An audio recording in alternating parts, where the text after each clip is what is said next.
Excited na ang Kapuso Twin Star sa pagsisimula ng kanilang Sunday series na Real Love.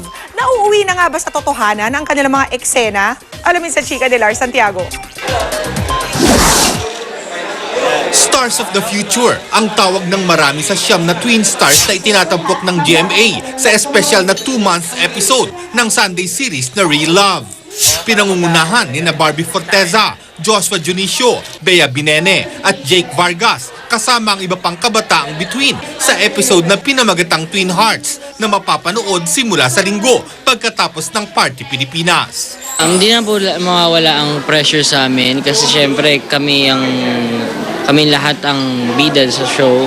So dala namin syempre yung ang kakalabasan ng show. Malaking bagay po yung pagiging close mo sa ka-eksena mo kasi mas may natural yung pag-deliver mo ng line, yung pag-arte mo.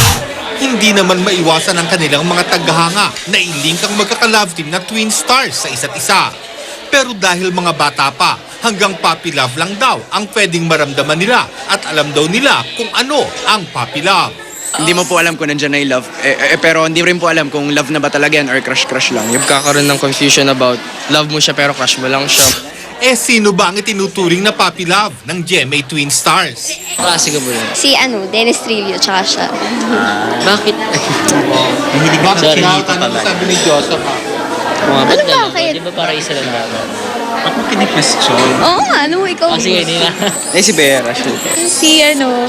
Si Derek po.